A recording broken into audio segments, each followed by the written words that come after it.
While my channel has been known for being a channel that covers e-waste, I also cover many other handhelds, including high-end handhelds like Neo. In fact, I've reviewed almost every Neo product out there. But my most popular video, or the one that's been seen the most, was my R36 Max, the weird handheld that had the soccer ball, the square buttons, that came out and was really a clone of a clone of a clone, because it sort of have taken what the R36 had done, given it the 1-to-1 ratio 4-inch screen, and kind of hit the masses running on social media, popping up on everywhere from Instagram to TikTok for people that did not know that retro handhelds existed. So when I was given the opportunity to take a look at the sequel, that's right, the sequel, because the original sold very well, I'm told, and explaining why I had nearly 30,000 views on my original video, I said, sure, let me take a look at it. And today we're going to unbox and take a look at the R36 Max 2. The sequel with the same goofy soccer ball, the square buttons, but is it better? Well, spoiler alert, it's still a Rockchip 3326, so nothing new as far as capability. But does it feel better to hold? Does it have better hardware? And what about this new screen, this 4.5-inch screen? Remember to hit that like button and subscribe so you never miss an episode. But let's hop in and take a look at the sequel that maybe nobody expected or even asked for. The R36 Max 2 starts now.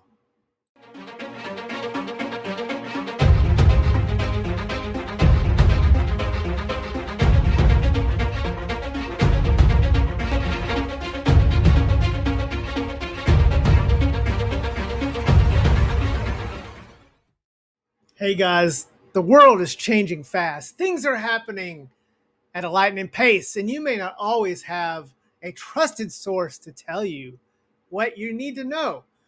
Sides are being decided, people are dividing, but at Deadfred's Arcade, you can come in and just play games and forget about real life. Stop on in. You think that's fun? You ruined my score. I didn't do anything, man. Get out of my face. Don't touch me.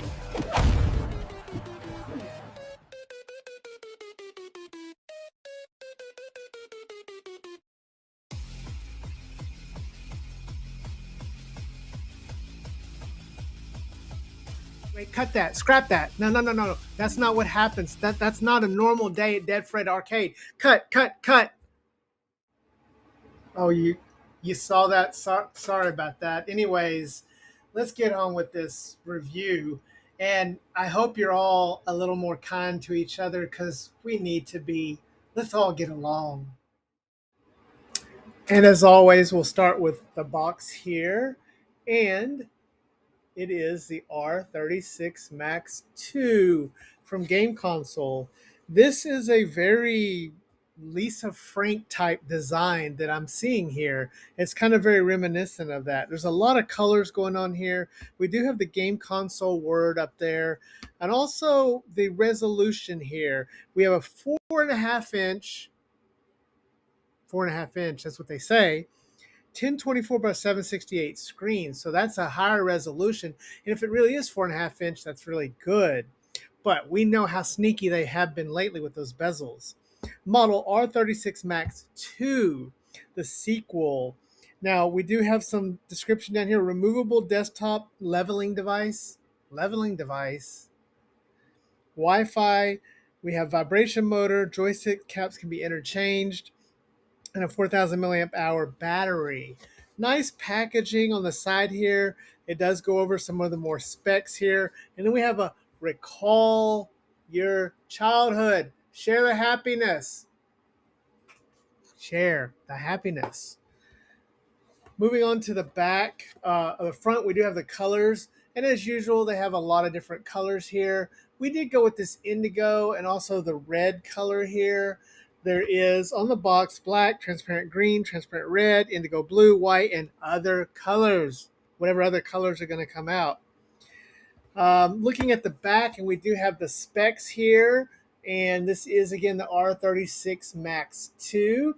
open source Linux system. So we do have a screen here, 4.5-inch, 1024 by 768. This is the Rockchip 3326 once again with the Mali G31. So no surprise there. We're getting a gig of RAM, 4 gigs of eMMC, and it supports TF cards along with a single speaker and a vibration motor. We do have built-in 2.4G Wi-Fi, or we'll find out here in a minute, and a battery that has up to 44,000 milliamp hours, which should be pretty good. So, getting into the box here, we'll open this up as always, and inside we find that we have, as usual, a case. But oh, what's going on here with the logo? It's just indented.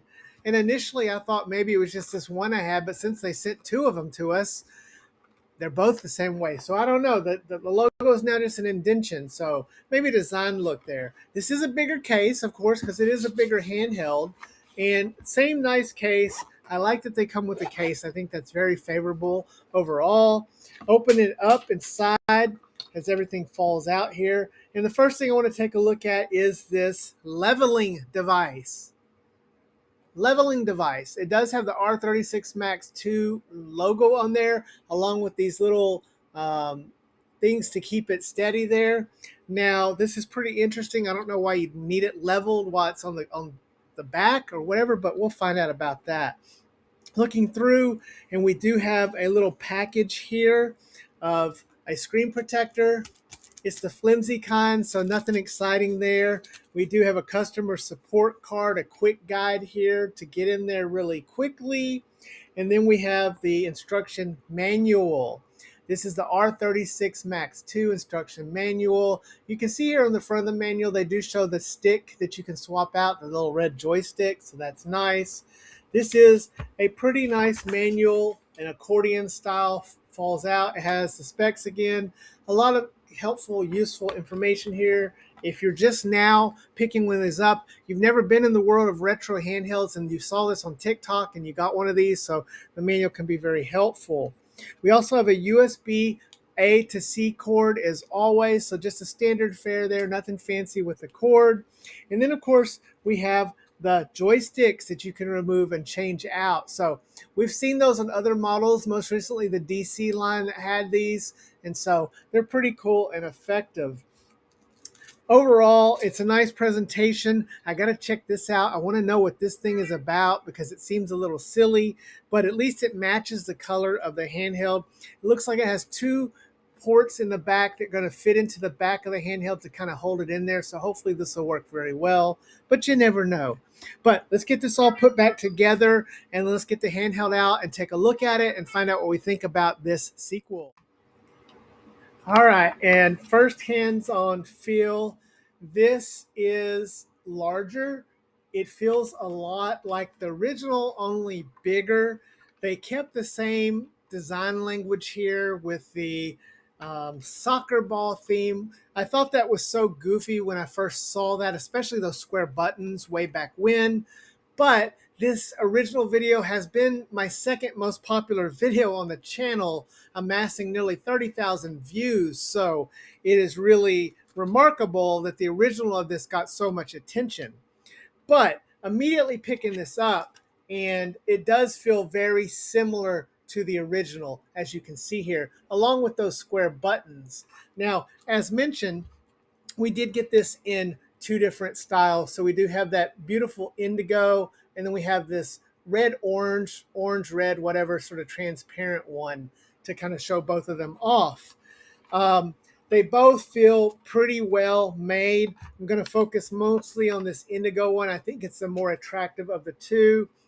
Of course, there's a lot of different colors out there. Holding it, it feels nice. It feels like they've improved the quality a little bit. It still doesn't feel, you know, Ambernick or Ioneo quality. It's still that budget quality, but it's actually better than it's been in the past. I actually like it a bit. The first thing you'll notice is this screen, and there's not a lot of bezel. Now, while I haven't been able to actually measure this screen, I would have to say that it probably is likely it is 4.5 inches, or at least very close to it. It's definitely a bigger screen than it was before, and it's bigger than those 4.2-inch ones that were really 4-inch that we've seen most recently. Moving on, and we'll try the buttons here, and the buttons are independent and they have nice travel distance to them, and they feel really nice. Now, these square buttons have grown on me. Originally, I did not like them, but I've kind of gotten used to them after playing this over a while. And because this is a Rockchip 3326, there's so much custom firmware that I've been playing around with the original quite a bit, trying different custom firmwares on it. These are improved over the original. So far I can tell you, while the buttons are still square, they seem to be a little more polished. They look really nice, and they have a great travel distance to them. So far, so good. Moving on to the D-pad. Oh, and the D-pad is stiff. Now, the D-pad is the same kind of D-pad we've seen here. Nothing different from our normal D-pad we've had over the years with the game console line. It doesn't seem to be many changes here. This one just feels a little stiff. Trying out on this orange one, and the orange one feels a little bit more loose, not as stiff. So maybe it's just this indigo color, but they're both identical, the same type. They have the same design, and they have the same range of motion. So take that what you will. Now, the first big upgrade here, the sticks. That's right. We have those sticks that we like, the Genful sticks that are removable. They are removable. They are the caps that you can take off, and they do work with the other caps. As you can see here, I have a whole bag of caps that I use from time to time on different handhelds. And yes, these do fit, so you can change these out with other stick caps if you have them. These have a nice range of motion. Now, they are in the diagonal, which is not as favorable for retro gaming. Some of you purists may say, whoa, they should be on the bottom like the original. Why'd they move them like this? I don't really know. But we've seen some crazy things happening. Like most recently, we've seen some games ported that nobody thought could be ported to an R36S. So maybe it would be useful to have the sticks like this for some of you. I don't really know. Moving on to the rest of it, we've got the same goofy soccer ball here. You can see that twist. It's a function button. The function button has never really done a whole lot on these handhelds, so I don't know why they keep having it. But then you have a start and select, and then you have this speaker here, which is like, I don't know, some kind of goofy soccer field looking thing. I don't know what it's supposed to be. Moving around to the top, and there is nothing on the top here, so they left the top just with nothing on it. Moving to the side, we do have our power button and a reset button, along with our TF1 card, which is not populated for some reason. We have a volume rocker. A volume rocker, not a wheel, but a rocker, and I kind of like this. I think it's kind of nice to have the rocker here. We also have a lanyard hole. I'm a big fan of lanyard holes, so the fact that we have the lanyard hole is a very big positive to me. Moving to the bottom, and we do have two USB-C ports, a DC and a USB OTG port, along with a headphone jack. Moving to the far side, and we have a TF2 slot, and that is populated with the card. So interesting choice there. Now, this is a Rockchip 3326 running EmuElect, so I really am glad that we have the two SD card slots, which is going to open up a whole world of possibilities for more custom firmware. Moving to the triggers, and they're loud. They're loud, but they're the same kind of triggers we've seen on these handhelds, the K36 line, R36 line, the R36 Max. So same triggers we're used to. I like them. They're effective. They're just really loud. Also, now we have another soccer ball on the back here. I don't know. It's just a design there. It looks nice. Normally the sticker's here, but they've moved it to the bottom. So we now have the game console between the butt cheeks. Between the butt cheeks. But yeah, R36 Max 2 has a nice little design to it. I kind of like the way that looks. And then we have more of these cushions here. I'm guessing when we put that in there. Speaking of which, let's try that out. Let's try to add the little stabilizer, leveler, whatever they call that thing. What is it they were calling it? They called it a leveler. So again, I'm not really sure what the use case is for this. I like seeing things being tried. Here it is again, just to remind you, it has two more of these padded feet.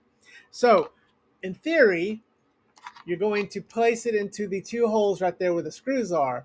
Now, in practicality, this never fit. And I do have two units and neither one of them fit very well. So you would put it in there and hold, and it would hold it level like this. This is really goofy, guys. I really don't know or understand this. I mean, I guess with these butt cheeks, if you're going to lay this down, it does even it out. But as you can see here, when I let go, this never really sticks. It just doesn't stay in there. It's not staying in there. So you would think it would snap or something, but it just doesn't. So it's a theory. It works in theory, I guess, if you really need it. I don't really know. Again, I think it's a little bit gimmicky, a little bit like gimmicky. But again, this isn't a cheap $40 handheld. So, it's kind of cool they have all this stuff. And then again, you can put on these joystick caps if you really want to do the joystick arcade experience and do that. So, yeah, overall, the build quality on this, I would say, has definitely been improved from the original. And the original was a mass-produced budget, extreme budget handheld that got widely distributed across many platforms. So a lot of people have one of the original one of these and they're done. And they're not really retro gamers like most of my audience or me. They just picked one up. They play it occasionally. They take it with them on the plane. I was speaking to somebody yesterday who was taking a trip to Poland and they were looking for something that didn't have Wi-Fi and could play games. And so they looked at something like this and it was perfect for that use case. So overall, I like this so far. It's a good start. It's a better build quality. I think this one looks pretty nice. The butt cheeks, again, are pretty good. They feel good to hold. It's a loud handheld. All the buttons are loud. No quietness here. The sticks are upgraded. They're better. The screen is upgraded. But let's take a look at that. Let's play around with this a little bit and give my thoughts on playing this and whether this screen really is improved and what I think about it. This is the Miyu Mini V4. And much like that wall right there where space is happening and things are disappearing, this will soon be gone forever. AliExpress, our friends, have an awesome sale coming up this month, the 618 sale, and wanted to tell you about products like this.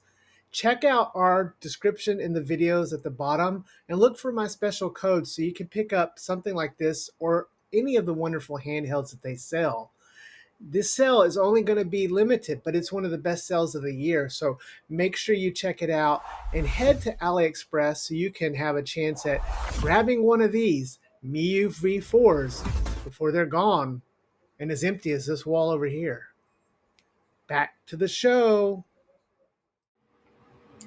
Okay, so as mentioned, this has a Rockchip 3326. The GOAT, well, not really a GOAT, but the everywhere handheld. I mean, we've seen this in more handhelds than probably any other CPU. Maybe the 3566 has come a close second, but this thing has been so many handhelds, and we played it so many times that I kind of know this like the back of my hand.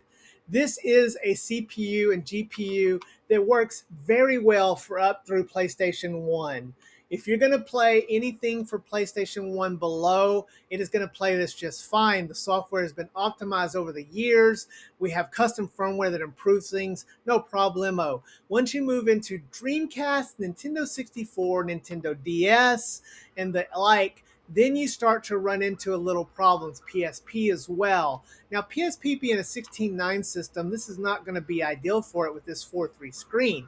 Anyways, but so the software is what we'd expect here. Booting into this and turning it on, we are greeted with a familiar screen. Now, the two different ones of these, they actually had two different screens, so they're probably from different manufacturers. They also came with different game card setups. So you should understand and know that the games that you get on this may be different than the ones that I got with my particular unit. But booting into this, we get into a software that is easy to use. It's EmuElect. I used to loathe EmuElect. And while I would probably am going to put a custom firmware on this, the Emulec experience here is decent. Now, it does come with internal Wi-Fi. I was another thing I was curious about. Both of these did work with internal Wi-Fi. I did not need a dongle, and they connected fairly quickly. So we didn't have any issues with the Wi-Fi setup on that. Also, the gameplay experience was what I expected. Using the controls here are pretty good. These square buttons I've gotten used to. It may be weird when you first start it because for me it was a little bit weird. I didn't really like it.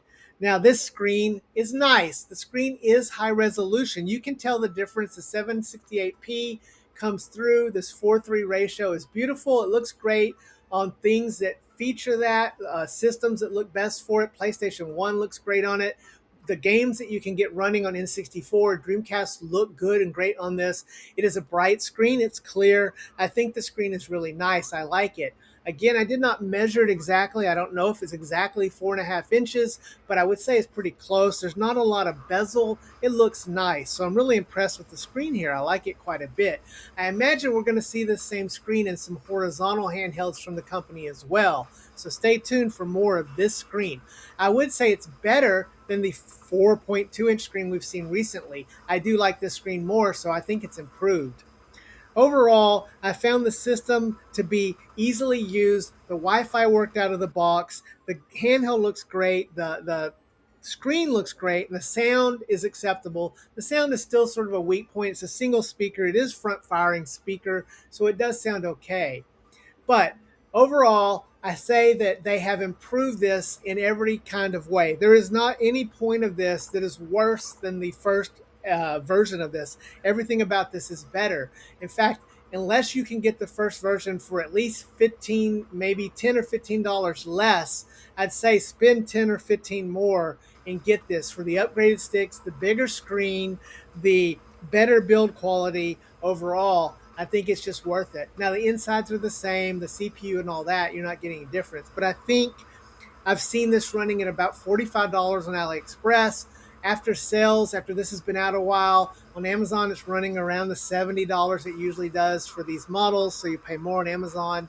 But overall, I think you're going to find yourself enjoying this. There's a lot of games. It's got the better sticks, and development continues on the Rockchip 3326. Dark OS is out. This particular screen will need to get support, so custom firmware is not there yet, but I imagine that it'll be there. Anyways, guys, leave me a comment and let me know what you think. Do you think this has been improved? Is this just more e-waste? Is it something you would test out? You know, do you think you'd tinker with it? I want to know what you think.